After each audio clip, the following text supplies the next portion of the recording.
Uno de los temas más importantes en la historia de Vagabond es el concepto o el dilema de qué significa ser invencible. El personaje de Musashi lucha en repetidas ocasiones contra este problema e intenta llegar a una solución.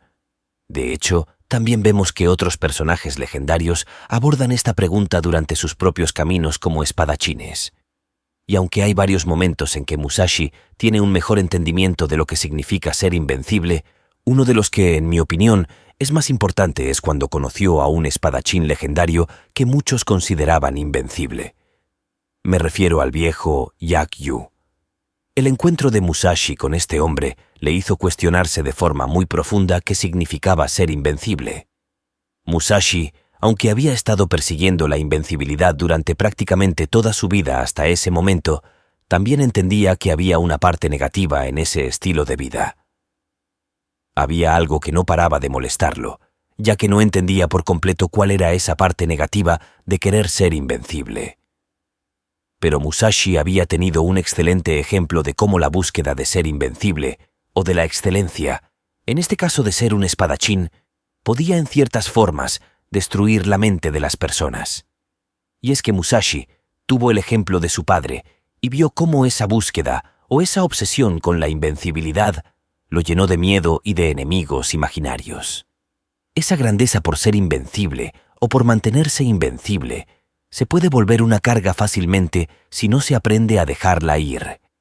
Ser el mejor, aunque tiene muchos beneficios, también puede ser una maldición.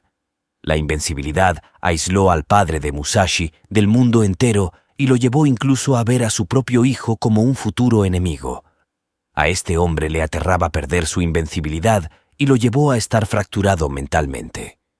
Dejó de crear relaciones significativas porque en su forma de ver el mundo todos eran sus enemigos.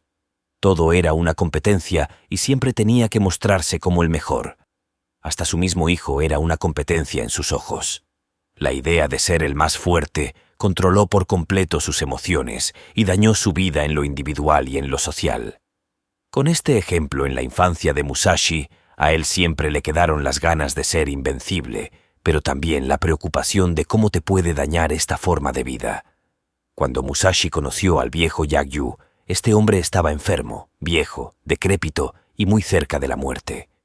Aún así, Musashi percibió una inmensidad que no había sentido en ningún otro oponente y que él mismo no había podido alcanzar. Fue aquí cuando Musashi empezó a expandir su idea de lo que significa ser invencible. Aunque el viejo Yagyu ya no era físicamente invencible, él pudo alcanzar una paz psicológica y una especie de presencia que se volvieron por sí mismas invencibles, y eran un tipo de fortaleza que ni la vejez podía quitarle. Su espada se hizo una con el cielo y la tierra. Él ya no necesitaba luchar. Era otro tipo de invencibilidad, otro tipo de fuerza. Yo la llamaría una fuerza más filosófica y psicológica. Cuando Musashi estaba interactuando con este hombre que, como dije, estaba en cama, dormido y enfermo, aún así, Musashi percibió a Yagyu como si fuera una gigantesca montaña. Una montaña que no se preocupaba de las amenazas de un simple humano como Musashi.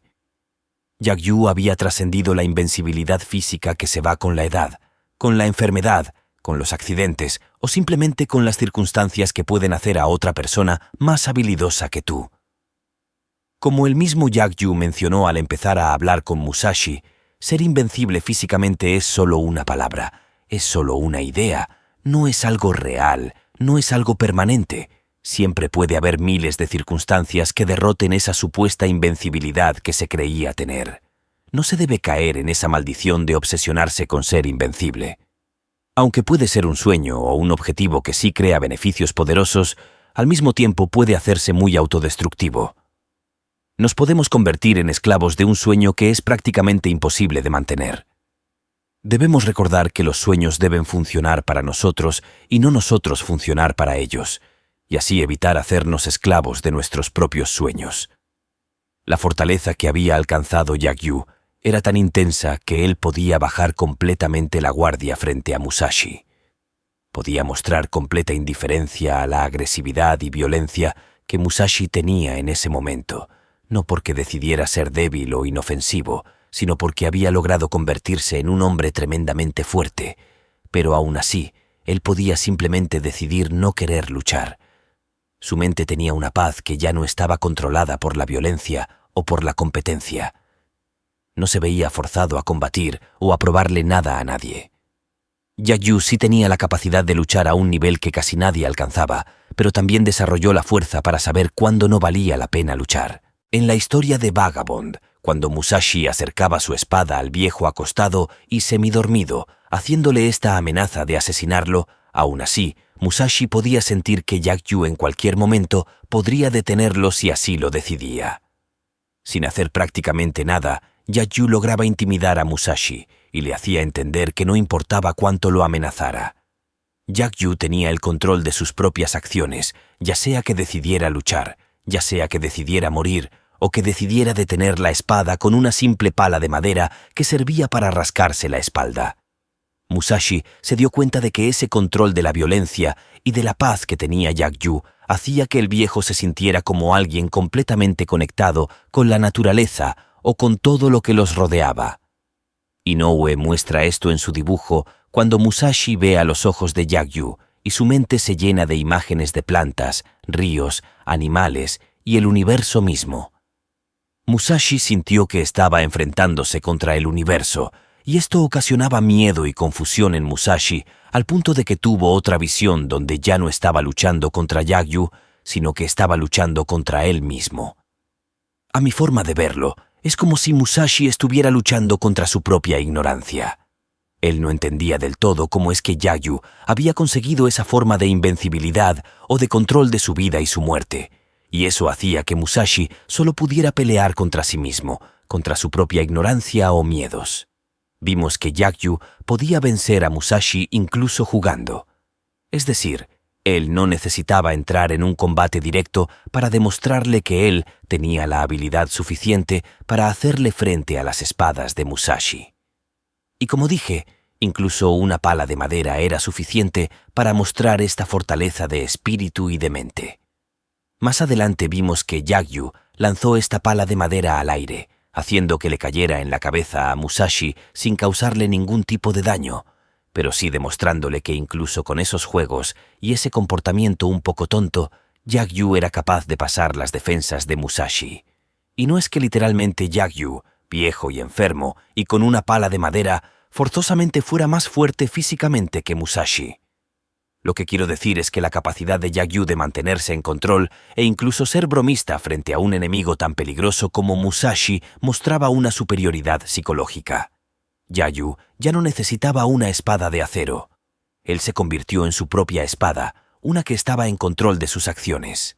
Y como él mismo dijo, era una espada que se hacía una con el cielo y con la tierra.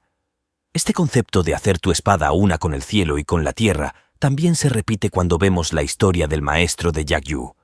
Me parece uno de los conceptos más importantes en que el autor de Vagabond nos quiere dar a entender que no se necesita literalmente un arma o un cuerpo fuerte para ser una persona fuerte. Cuando realmente pueden tomar el control de su vida o de su muerte, alcanzan esa unión con todo lo que los rodea, con el cielo y con la tierra. Esta forma más trascendental de invencibilidad que alcanzó Jagyu y que alcanzó su maestro antes que él, también se explica con la idea de que somos infinitos, de que nuestro cuerpo y nuestra mente no están aislados, sino que están conectados con todo lo que nos rodea, con el universo entero. Y me parece que esa idea de entender que somos infinitos también se conecta con la posibilidad de abandonar esa obsesión de ser invencibles, de enfocarse demasiado en uno mismo y creer que estamos completamente separados de los demás y que tenemos que mantener esa invencibilidad como si el resto del universo fuera nuestro enemigo. Para Jagyu, es más poderoso darse cuenta de que somos parte de ese universo y que reconocer esa inmensidad de la que somos parte todos nosotros nos hace alcanzar una invencibilidad que trasciende la vejez, la enfermedad e incluso la muerte. Esa fortaleza o esa invencibilidad filosófica y psicológica que alcanzó Jagyu asombró y conquistó a Musashi, dejándole valiosísimas lecciones que lo ayudarían a seguir evolucionando en su propia filosofía más adelante, especialmente cuando se encontró con Ito y Tosai en el futuro. ¿Ustedes qué piensan de este tema? Como dije, La exploración de la invencibilidad no solo se explora en este momento, hay otras partes interesantes donde se vuelve a levantar el tema. Díganme cuál es su interpretación de lo que Inoue nos está diciendo que significa ser invencible. Déjenme su opinión en los comentarios y les agradezco por ver este video.